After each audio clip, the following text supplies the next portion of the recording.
Can y'all hear me tonight? Welcome, everybody. This is our 7th Zahner lecture of the season, which means we only have 3 more, which is crazy. First, I want to thank tonight's sponsor, Dolly Swanson. Where are you, Dolly?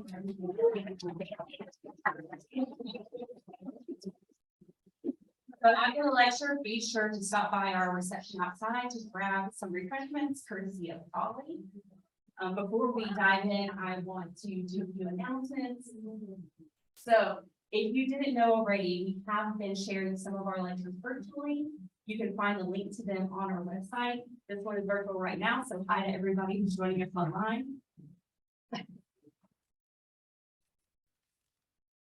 So once our Zahner lecture series wraps up this year, we'll be doing a special fall lecture on Friday, September 23rd at 5 p.m. That will feature Dr. James McClintock of the University of Alabama at Birmingham. So he just recently came back from his 16th research expedition from Antarctica, and we'll be talking about the dramatic impacts of climate change in that region across the planet and here in the Southern Appalachians. So be sure to register for that one. It'll be 5 p.m. Friday, September 23rd.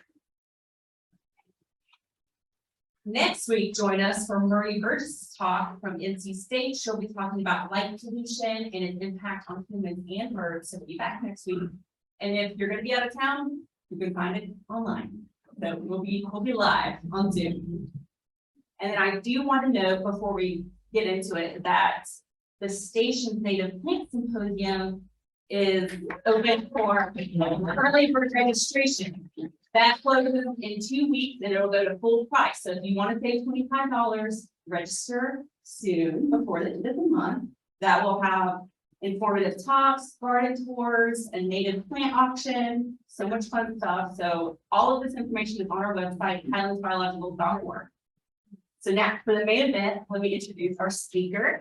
He is a familiar face around here. Not only is he a professor of biology at Duke University, but he is the chair of the Biological Station's Board of Directors, and he teaches a native flora class here at the station. Let me read your little bio, Paul, so I don't mess it up. So Dr. Manos studies the evolution and systematics of Northern Hemisphere woody plants with an emphasis on oaks and other nut-bearing trees. His interest includes natural history outreach, forest ecology, and plant biology. Everybody, please welcome Dr. Paul Manos.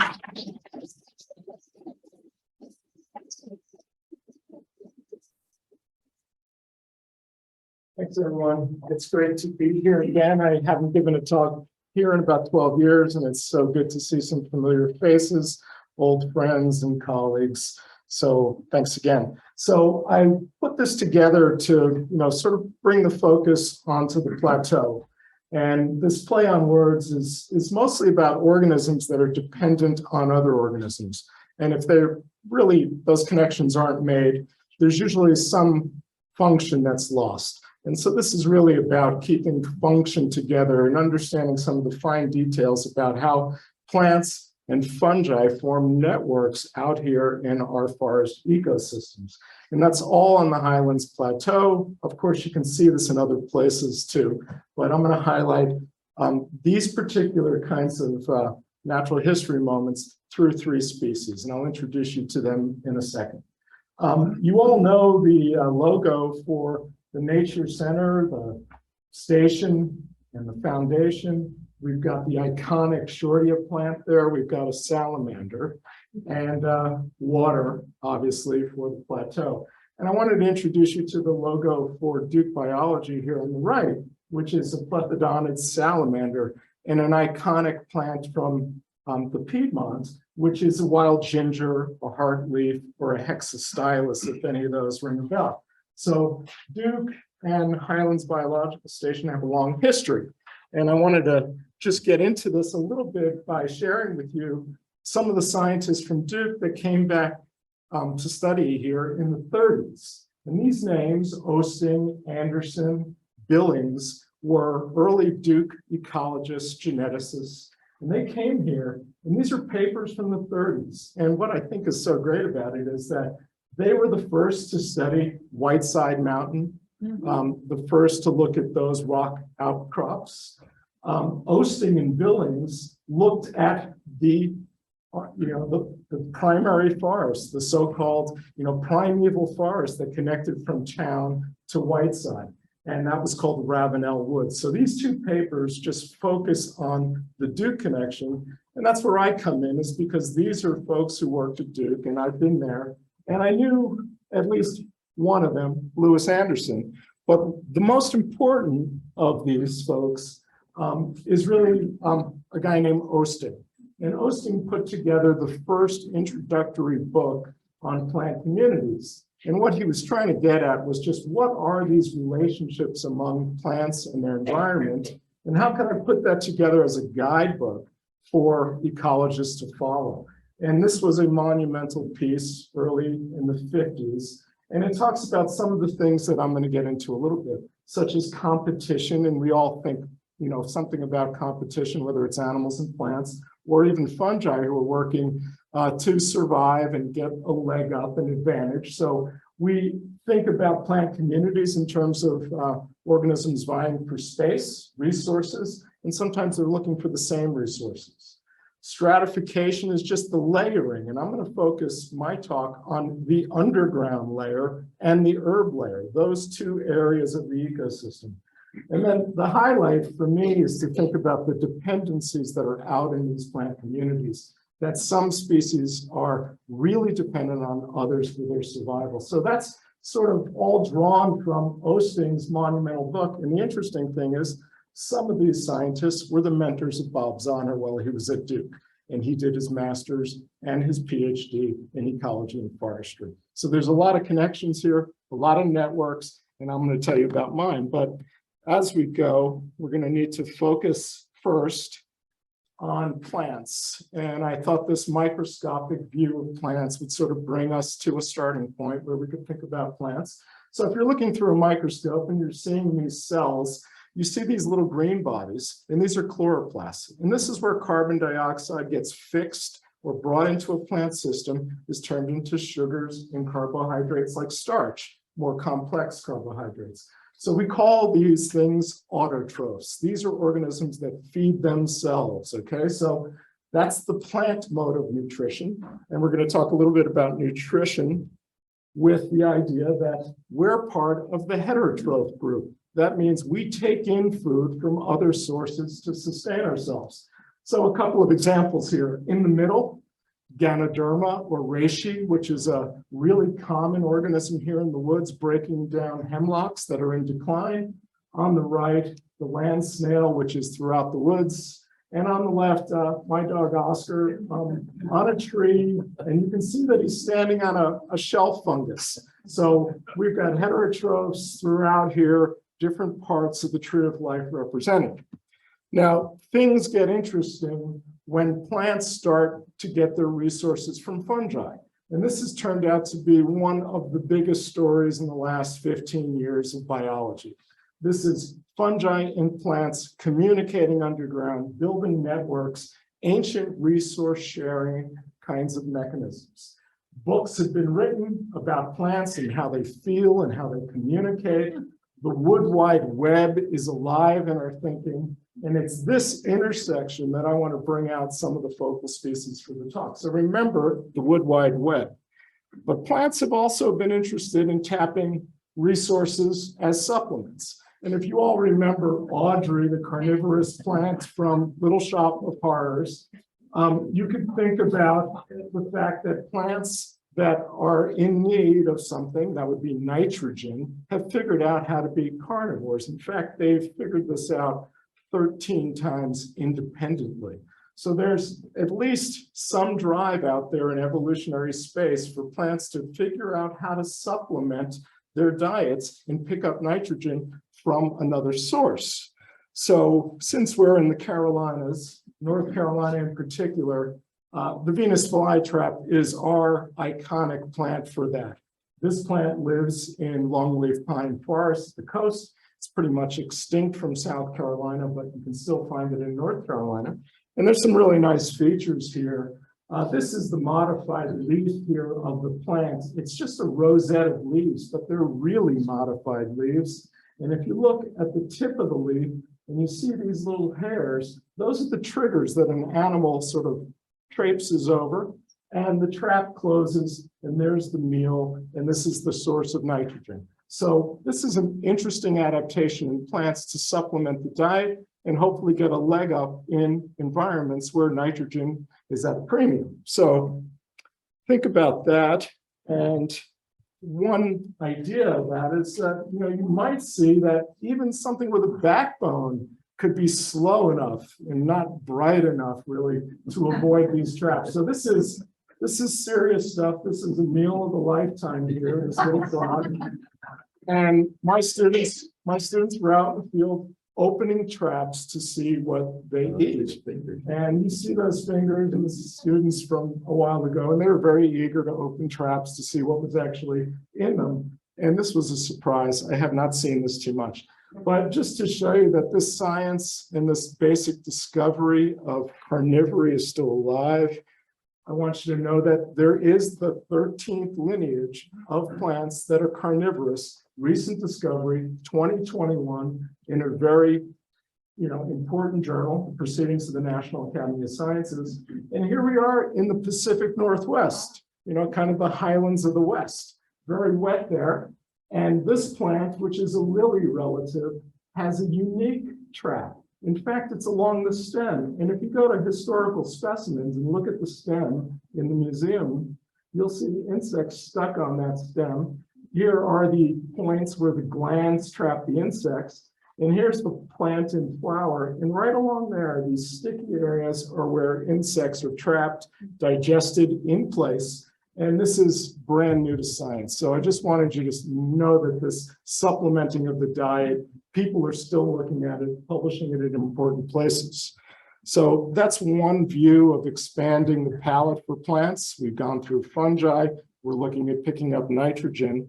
And now we're going to go full blown into the parasitic lifestyle for plants. And this is the theme for my talk, but I'm going to get there by highlighting that the largest flower in the flowering plant world is a parasite. And in fact, this is the plant. This is all you get is this giant flower. It's called Rafflesia, and it comes from places like Borneo, and you can see it there if you're lucky. The plant actually lives inside another plant, which is really a radical mode of nutrition. And so I wanted to bring this out for you to just see it in some of the more concrete ways, that the plant is a parasite inside vines. This is the vine. Those are the flower buds there, and here's one of them open. This is the habitat. And these scientists wanted to know how many individual parasites were living inside the vine. And they used some nice genetic techniques, and they did a little roadmap here of the vine, and every different color was a different individual, different genetic individual. So this was really elegant science that they pulled off, published it in the American Journal of Botany in 2017. But the idea is the parasite, the largest flower, and I mean it, the largest flower is a parasitic flowering plant. So that's really pretty much out there. So let's bring this home a little bit. Here we are. Here I am back in the Piedmont of North Carolina on a winter day, and I'm looking up at this old oak, and it's festooned with mistletoe. You guys know this plant. This is a stem parasite, and it's an interesting plant because its entire life cycle takes place in the canopy. If those seeds hit the ground, that's not really the way it's meant to be for these plants to go through their biology. So this parasite can be a nuisance, and in fact, these are heavy plants that can put some strain on an old oak. So let me just show you the details of this. Here's the plant, and you can tell that it's photosynthesizing, it's green, but it's tapping into the host through a structure called a haustorium, which goes right into the vascular system, the circulatory of the plant host, to pull out sugars, feed itself. And when you get lucky, you see the fruits, and they flower at the same time, and this is usually January and February. These are the little female flowers here. That's the ovary. They eventually swell up into these fruits. And the really cool thing is that birds come along, and these are like gummy bears. They're really sticky. And so the bird starts to work over the fruits. They get gummed up on their beak, and they start wiping it on the branches, dispersing the seeds and attaching them onto the branches. Here's the seed coat. There's the gummy part, and there's the seed inside. So all of this takes place up in the canopy. So this is one of our local parasites, Gulf Coast states, Piedmont states. Out west, you'll see mistletoes, really widespread. So we call this a hemiparasite. It's photosynthesizing, but its life cycle is still all about being attached to another plant. Okay, so those are my introductory warm-up sort of vignettes to get you thinking about parasites. And then I'm going to bring this home with my postcard photo. Not too bad, right? We're coming back to the plateau to get into this a little deeper with the main parts of my talk. And what I want to bring out for you is the idea that this intersection of networks of roots and fungi is really critical. It turns out that Bob Zahner, others, knew that function was all in the underground, ecosystem function. Not everything, but a lot of it. So we've got plants with roots, we've got fungi interacting with those roots, and then we've got the fungi connecting plants underground, different species of plants, which is sort of a spectacular form of communication between different branches of the tree of life. So this is really out there biology, and people are teasing this apart. We're learning more and more about it all the time. I'm a follower of this. I don't study it, but I get excited by it. So what I want to do for you is to explore this idea of these dependent relationships in our local ecology here, discuss 3 species that are going to alter your view of biology, and then highlight the natural history of these support networks. And I think the take-home messages will be clear. These plants are out there, and you're going to see them, and you're going to know something about their biology when you leave. And I think that's going to carry you to think about these systems in a way that these small little details mean something, because they do connect to the bigger picture. So here are our 3 species, okay? Everyone's favorites, I know, right? Lousewort on the left, that's Pedicularis canadensis.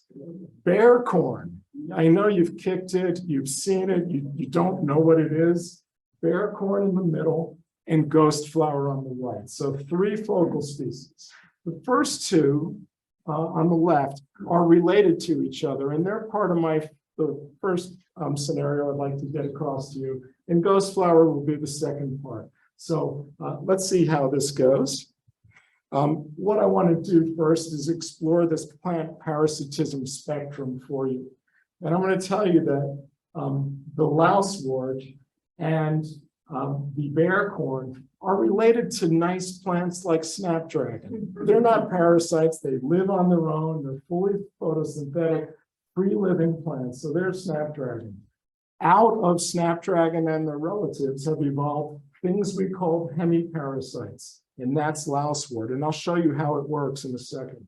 It's partially photosynthetic, it's attached to other plants, and then you go the extreme. Not photosynthetic at all, and that's what we see with bear corn. It's called a holoparasite.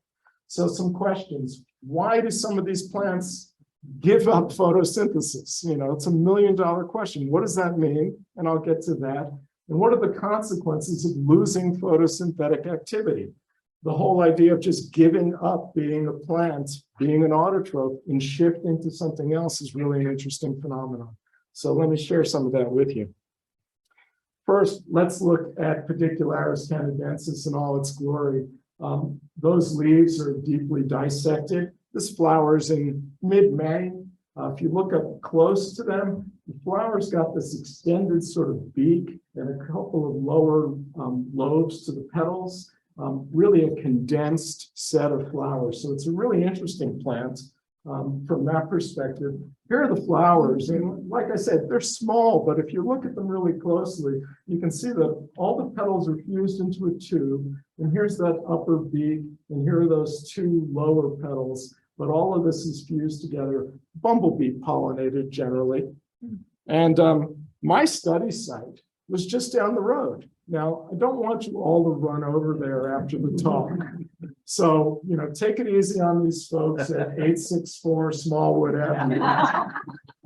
Here they are, Smallwood. There's their phone. I don't have it, but Highlands Nature Center there. There is a great population here under some trees, but basically on their lawn. So if you do go over there, you're going to see this because they mowed their lawn. So it turns out that lousewort is in there, and it's really parasitizing most of the plants that are in this lawn, probably mostly the grasses. And I'm going to give you the mechanisms and a few more details in a second. But I thought you'd appreciate just how close lousewort is to you here. Of course, it's in a lot of other places too, and we'll talk about its ecology in a second.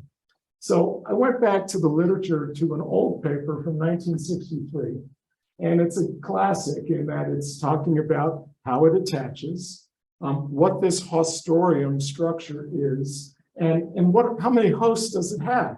And so you can imagine 63, that's a long time ago, that you would need someone to go out and excavate these plants and look for the attachments and do some basic discovery science. And that's what happened here in this study. Parasitism is documented for the very first time. A direct connection between the xylem of the host, xylem, that's the vascular tissue, that's where all the good stuff is that plants produce, and the parasite. 80 species were found to be hosts for this particular plant, some more common than others.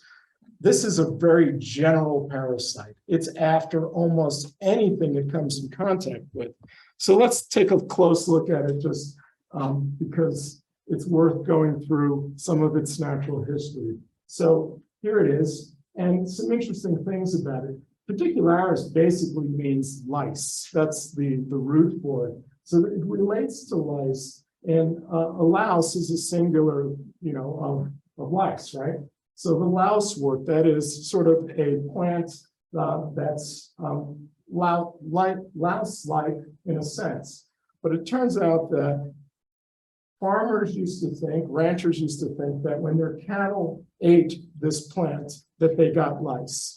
It turns out that that's not true. But the interesting thing is that the name itself, to me, means it all, that this is a parasitic plant, even though that's not how the common name came about. So we've got Particularis canadensis. It was collected maybe in Canada, sent back to Europe to be identified and described and so forth. The relationships, as I said, start out with snapdragons and things like foxglove.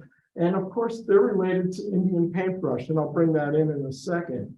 The ethnobotany is interesting. It has been used to treat sores, some kind of blood tonic, and it's been eaten as a vegetable. So there is some history about people using it.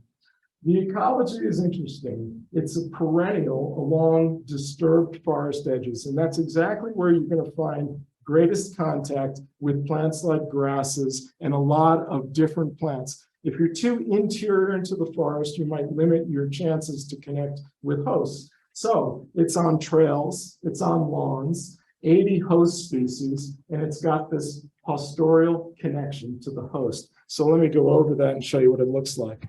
So this is right out of the original paper. There's the plant, and these little sort of bulblets are the hostorium. And this is a close-up, and this, of course, is, kind of pictures from the 60s, not too sophisticated, but you can see that these swollen areas are where the host is connecting, where the parasite is connecting to the host. Fast forward to 2020 in a pretty sophisticated paper, and you get a longitudinal through the plant with a lot of staining and some really fine details. The parasite is this full spectrum here on the left. The host is just this sliver here, but this swollen hostorium has pretty much taken over that part of where it connects to the root. Here's water and nutrients transferring to the parasite. This is a hormone that the parasite injects into the host plant to get it to produce good cells, more cells. So that's a great idea. So it's really stimulating the host to grow more so that it can grab more nutrients. And then this is a bit speculative, that genes might actually transfer from the host to the parasite. But the idea is these are the hostorial connections. This is the mechanism that these parasites use. So here's what the plant looks like now. And, it's in fruit. Here's those fruits up close. And it actually sort of shoots its seeds, which I haven't really seen yet. But these fruits are open. And you can see this if you get lucky enough to see lousewort in the field. So the other thing I wanted to share with you is who are the relatives of lousewort that you might come in contact with on the plateau. And it turns out that Indian paintbrush is one of them. And here it is. And this is where I always see it, driving to Cashers on the left after that little dress shop on the right. This is distracting for drivers, so don't do this, okay? Be careful. That plant is there on the side of the road, and it looks like it's probably a parasite on grasses. Here's a close-up of Indian paintbrush. So mostly I'm showing you that there's diversity in this group of hemiparasites here. Here's another one. This one, no one cares about, except for maybe me and a few friends here. This is Appalachian cowweed, and it'll be right along the driveways all throughout the area. Here's the plants. I pulled it out, and it came out with a nice grass here, and that's where the connections are. This is tough to see, but I pulled out the roots, and it turns out the roots, this is sitting on a moss, the roots are really poorly developed.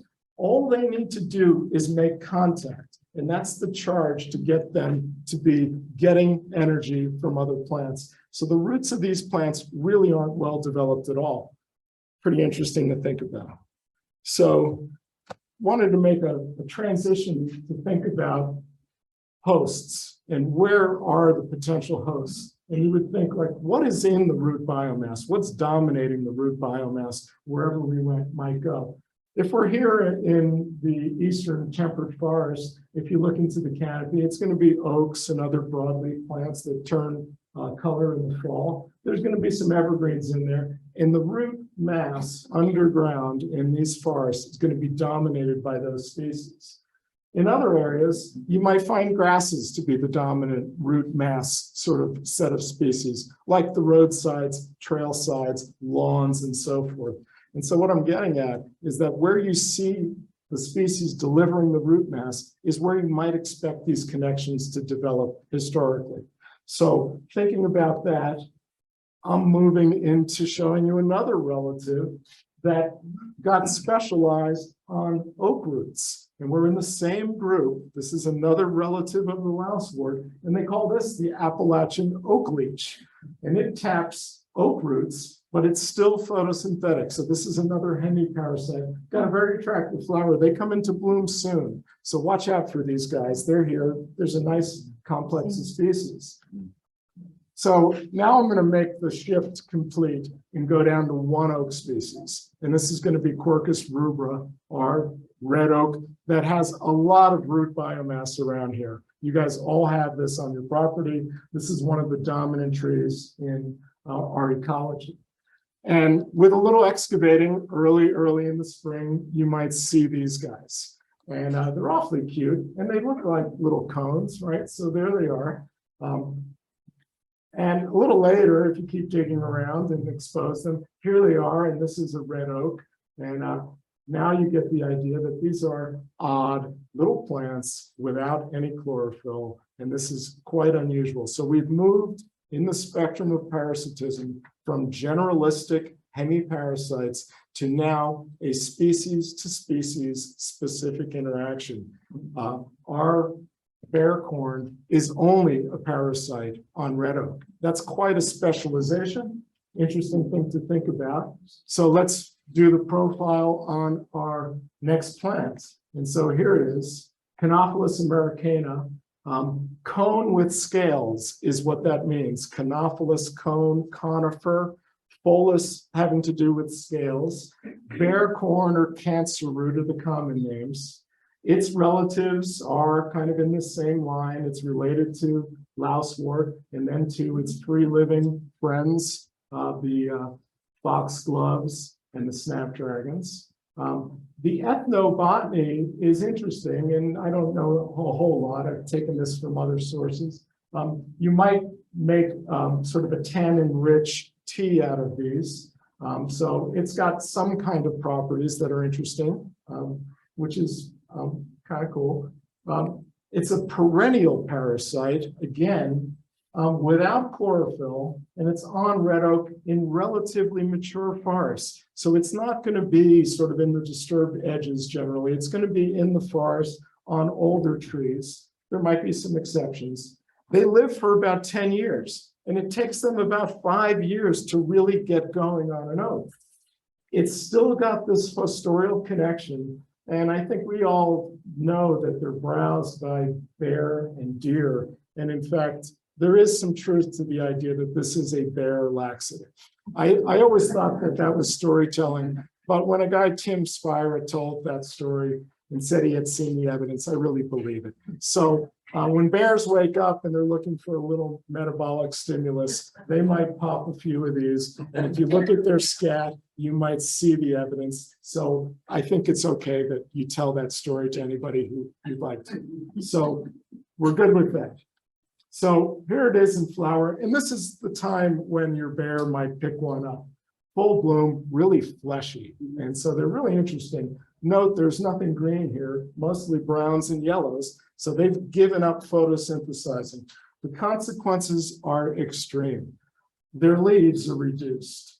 Their everything is reduced. Their roots, they don't have like basic gas exchange that most plants have. Their stomata are not found. That's where carbon dioxide comes into a plant. So this is pretty extreme lifestyle, and it's all about the network that it's attached to, which is the root system of red oak. And as they go through the summer, you see them here chock full of fleshy fruits with a lot of little seeds in there.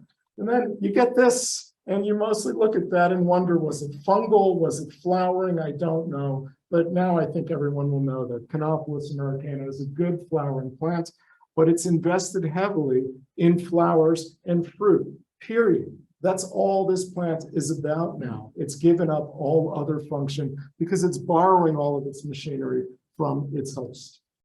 Are there relatives of this plant? And there are. And it turns out that if you get into a solid beech forest, you might be lucky enough to see beech drops, which is a relative of Canopolis. No chlorophyll seen, reduced root system. And here's beech. You gotta love the smooth bark of beech and those leaves. And then the Latin is perfect, spot on. Epiphagus, meaning on beech, is the genus for beech drops. Once again, extreme specialization, only on beech roots, only. So this is really where you think is going that extreme, that specialized, really a good idea in evolutionary biology? Well, it seems like it's happened, so it's out there for reasons related to the success of the species. But if we lose our beeches, we'll lose our epiphagus. So those are the networks and the dependencies that I'm talking about. So here we are with thinking about a few things just to summarize. And why would these plants lose this ability? And it turns out that I think most people theorize that this is to give them a competitive edge, that this is in their particular lineage of flowering plants, this is where they've solved that battle to survive and compete, is to go parasitic, to use other plants to give them an edge. The consequences, as I went over, are extreme. Loss of function of almost everything we know that green plants have. These plants have pretty much given it all up. Their root systems are modified really just to make contact with a host, and that's how they get going. It's an absolute dependent relationship. And it's really kind of interesting because these plants are called eavesdroppers. And what they're doing is not a lot, but let me tell you that they've got this relationship with this, unassuming regular old green plant here. And here's our parasite. They drop their seeds. You can see their form is reduced to just some roots, little modified leaves and flowers, right? Their seeds hit the soil, and all plants produce a hormone-like compound that attract fungi. Those fungi that most plants use are generally part of what we call the microbiome of plants, all generally beneficial to plants. So plants and fungi, it's an old story. A lot of plants work with fungi in ways that are really kind of hard for us to ever see. The compounds that are released, these chemical signals, they're called strigolactones. It turns out that our friends in the parasitic group, they want to germinate when they feel that compound. So they're eavesdropping on normal biosynthetic compounds. They stimulate germination in the parasite. The attachment comes about mostly through close proximity. The hostorium is formed, the plant develops, shoots up, flowers and fruits, and that's their life cycle. So they're eavesdroppers. And I'm going to contrast that with cheaters, which is my next story. So there is a dark side to these plants. And it turns out that some of the relatives of our innocuous plants here on the plateau cause crop damage because they've shifted from native grasses wherever they live, maybe in Africa, and they've moved into cereal grasses that are grown throughout Africa. And it turns out that they cause a lot of damage. So the parasitic weed related to lousewort and bear corn threatens food security in Africa. The genus is called Striga. And the adaptations for its success in this environment, which is mostly a modified landscape for cultivation, is that they produce thousands of seeds. The seeds are really easily dispersed. They can remain alive in the soil for a really long time. The host triggers the germination. And how good is that, that all of the host plants produce a compound that stimulates germination? And then the host range is typically broad, not specific like bear corn. Generalist hosts, all of the grains that are grown in Africa are susceptible to Striga. So the damage is considerable. And to me, this is just, the dark side of some happy stories here on the plateau. But you should be aware of this plant because it fits into this idea of this different kind of metabolism for a plant that does economic damage out there in areas where it's pretty hard to cultivate anything. Okay, I'm changing gears a little bit here for the second story, and we're going to move into the fungal world. And I know that excites people. There's a workshop going on here at the station. That workshop looks like a tour de force show. I wish I was part of it. And I am an amateur mycologist, barely. But what we get excited about this time of year is just so many fungi popping out in the landscape. And some of them look like this. This is a bolete relative that's really pretty attractive. And the great story that's out there, it's not a hidden or secret story anymore. The wood wide web is real. These are ancient partners. And the idea is that trees, oaks, pines, hemlocks, basically oaks and conifers dominate this. At the root level, they live symbiotically with fungi, and those fungi put up mushroom fruits or spore-bearing fruits. Photosynthates come from the leaves down into the roots and feed these fungi. The fungi, in exchange, give water and minerals to the plants. This is a wonderful mutualism or symbiosis.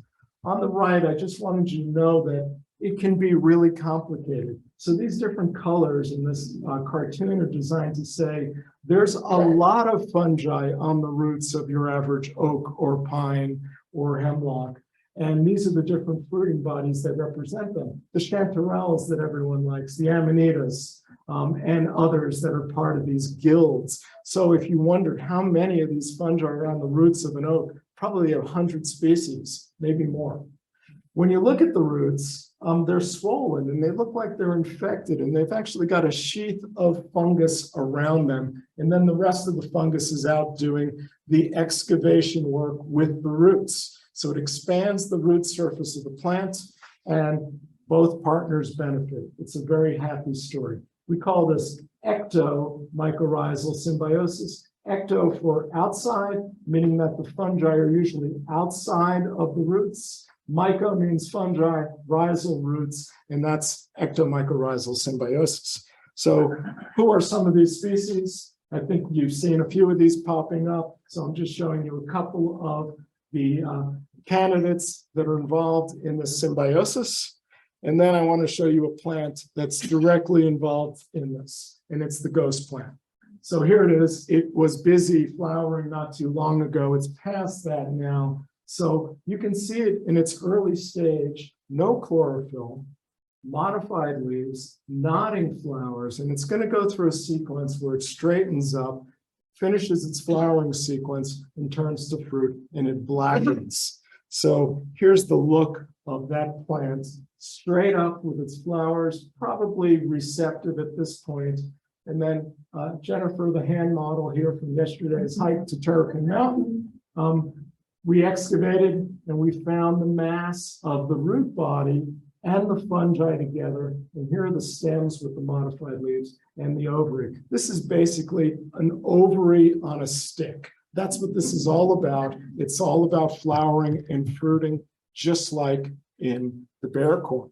So let's go through the profile of Monotropa uniflora. And it turns out that that name alone means once turned, and that has to do with the nod straightening out. That's once turned, and uniflora means one flowered. So the genus and species is really pretty good for getting across the habit of the plants. So Indian pipe is another name for it.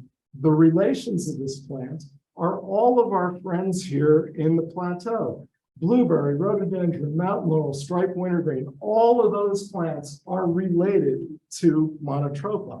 And it turns out that all of these plants have a relationship with fungi too. It's just different.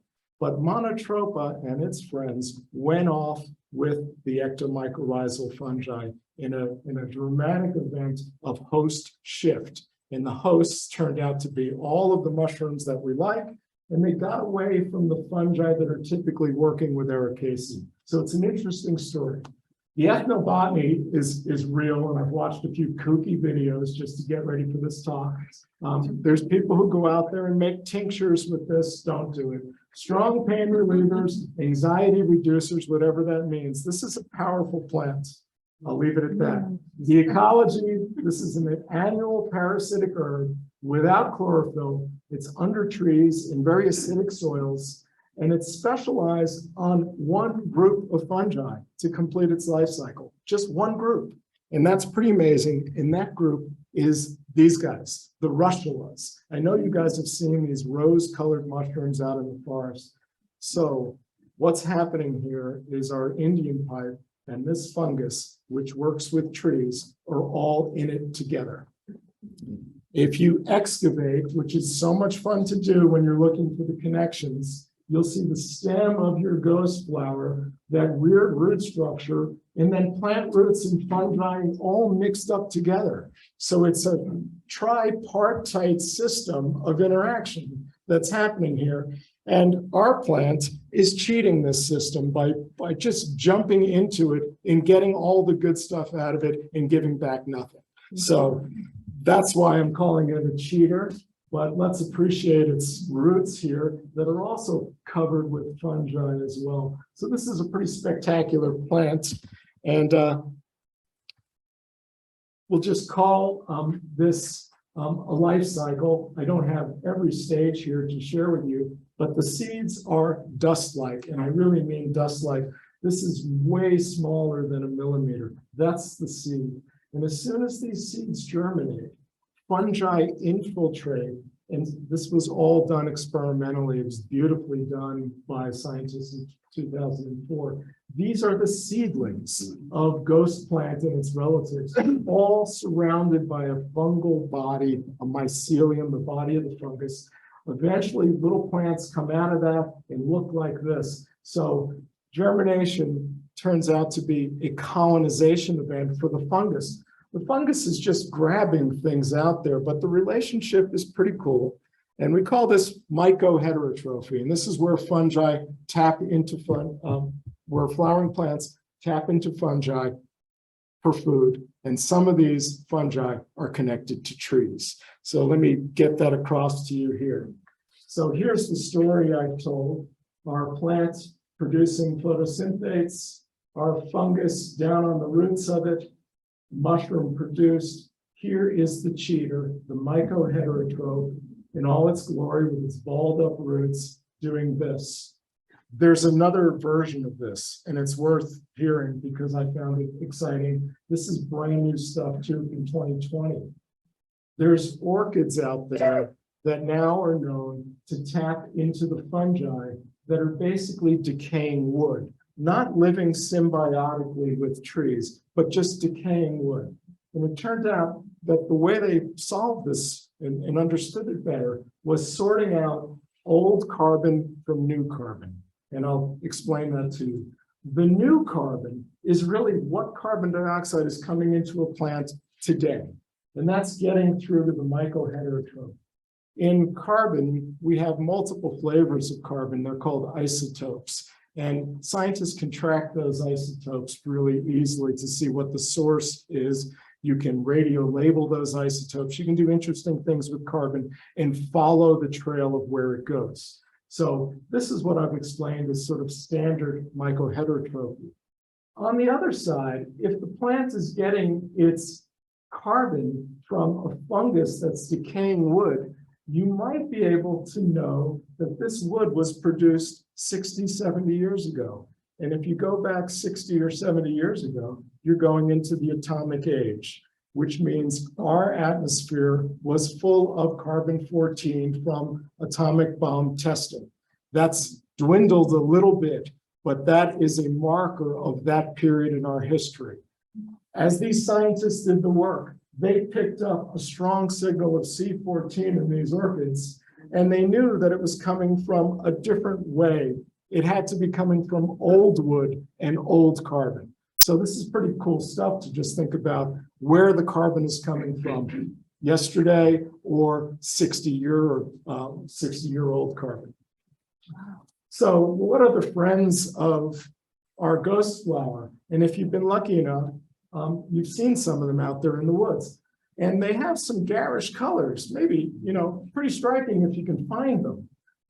This one that I like to call Candy of the Woods, with its pink and yellow, kind of like October colors, right? How about this purple one? This is a dramatic plant. There's the leaves. Here's one that's one of those all stretched out. Here's a different color form of this one. And here's the purple one again. And the point is that there's been a radiation of species out of the ghost flowers, relatives, and lineage. So there's more of these out there. And when they're out there, you might wonder, well, which fungi are they exploiting in their relationship as part of their life cycle? And it turns out, if you look at the evolutionary history, and I've done that as a faded sort of diagram of evolutionary history, this is called monotropes, and that's what I call them, evolutionary history and host specificity. And this was a study done where they sequenced DNA from the monotropes to figure out how they all related to one another, which was nice. Then they isolated the fungi from the monotropes and said, which fungi are they on? And they found that they're all on different fungi. So for us, the Indian pipe is on Russulum. Candy of the Woods is on Tricoloma. And this one, Sweet Pine Sap, is on Hiddenellum. They've all shifted to specialized fungal hosts. So it's a really interesting story of specificity in this evolutionary history. So I kind of like that, but of course, the same, warning flag. This is a highly specialized network of relationships, very sensitive. Any of these pieces fall out, we may lose one of those partners. So let's put it together just so you get a sense of what this looks like in the big picture. And that's that we've been talking about carbon coming into plants, our autotrophs. The carbon gets transferred. And at first, it's really these seeds germinating near the fungi and starting to pick up carbon. Then it gets a little bit more interesting because before we go all the way to full mycoheterotrophy, which is the ghost plant, there's a lot of plants out there that photosynthesize and still tap the energy from fungi, and you know them. So I'm going to make this point that this line here, cutting off the host plant, this dynamic here of plants and fungi is really active here in the plateau. And you're not going to be surprised that our friends in the orchid family are deeply involved with fungi. In fact, orchids establishment, seed germination, all related to fungi being involved very early on and often throughout the life of the plants.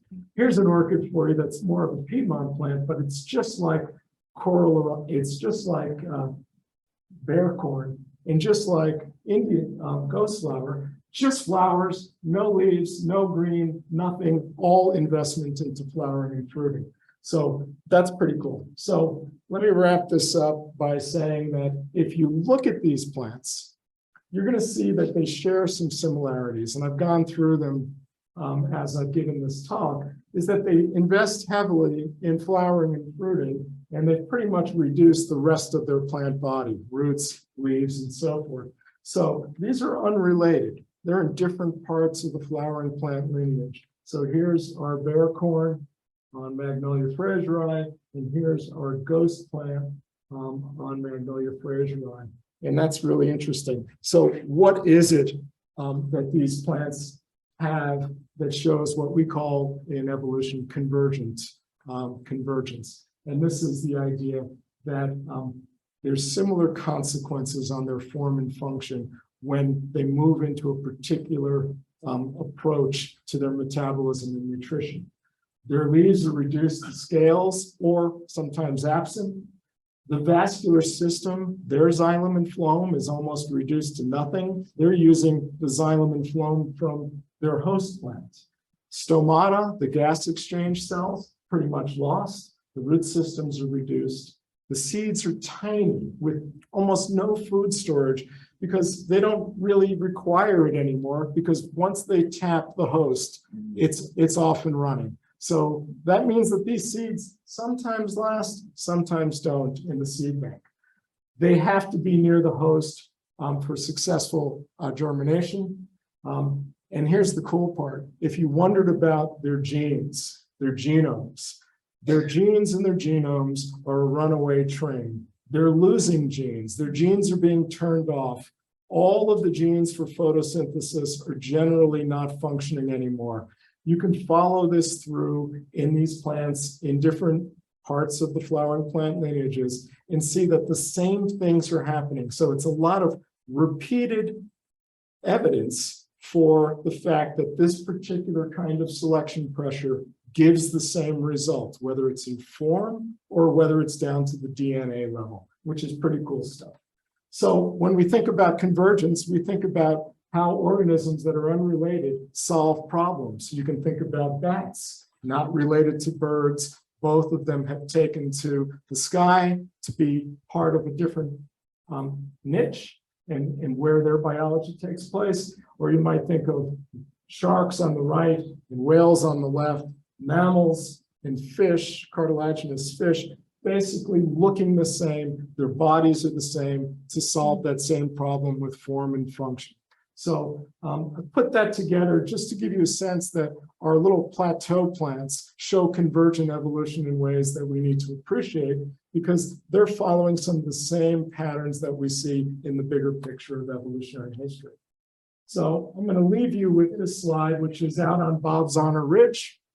And looking west, it was a great spring day when we were out there. I want to thank Dolly. Dolly, I'm thanking you. Checks in the mail, Dolly, right? Dolly, my friend and gardening associate. I also want to thank the Zahner family for years of support here. And overall, thanks so much.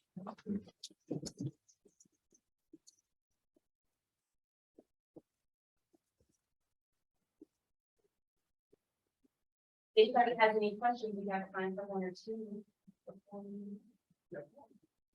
I'm just wondering, the parasite that takes and doesn't get anything back, does that continue forever, or at some point, if there have to be some kind of exchange? I think the benign parasites that I've mostly been talking about, it just seems to be an old interaction, and there's not a lot of cost to the host.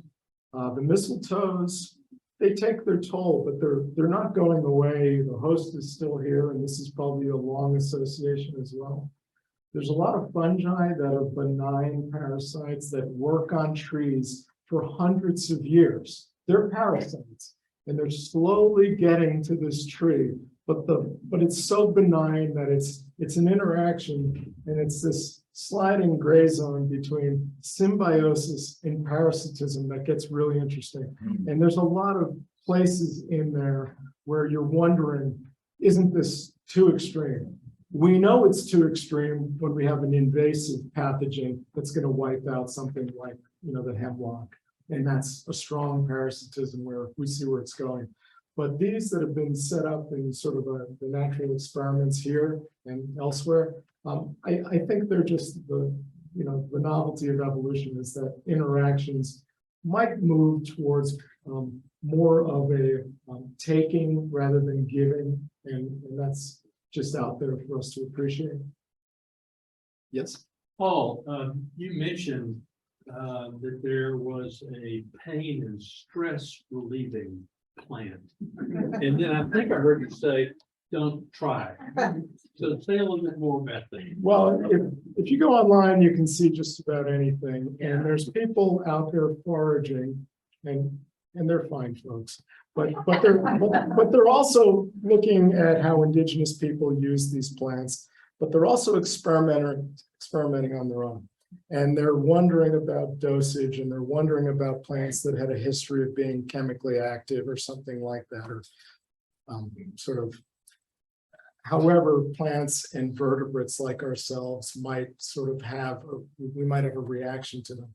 So I've watched a few videos, and it's really clear that you take ghost plant, for example, and put it into, vodka, and it turns the vodka black, and these experts know what color is good. And then with an eyedropper, you put a few drops under your tongue and see how it goes. So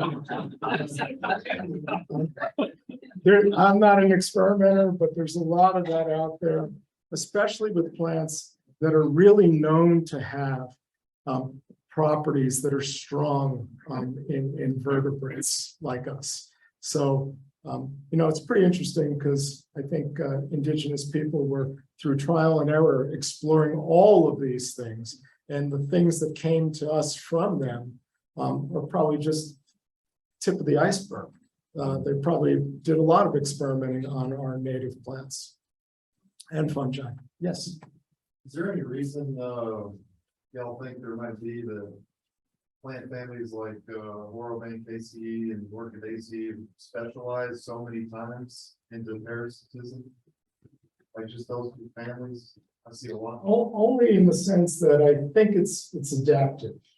That this is the fungi, working with fungi is sort of the baseline, and then specializing into groups of fungi or giving up photosynthesis. There seems to be some adaptive angle for survival in shade, perhaps, like with competition, and in other places. It's happened repeatedly, so it's got to be generally a reasonable trajectory, and it's been successful multiple times. So there's 40 origins of plants working with fungi in a really mycoheterotrophic way. That's a lot, it seems. So into the ferns and into other groups of plants too. I think the story of plants and fungi is a really old one, probably a 500 million year old story. The story of plants and ectomycorrhizal fungi is as old as the conifers are, probably 350 million years. So these are old stories. And it turns out that these networks were set up. Let's just imagine that conifers and fungi are working together. Flowering plants hit the scene, and the next thing you know, the fungi are shifting over to flowering plants. and it starts again. So it's waves of these kinds of opportunities. And it's worth thinking about it in that kind of deep time. We have a lot of questions, it seems, but Dr. Manos is gonna stick around for the reception. If you have any more questions, come talk to him. And let's give it up for Paul.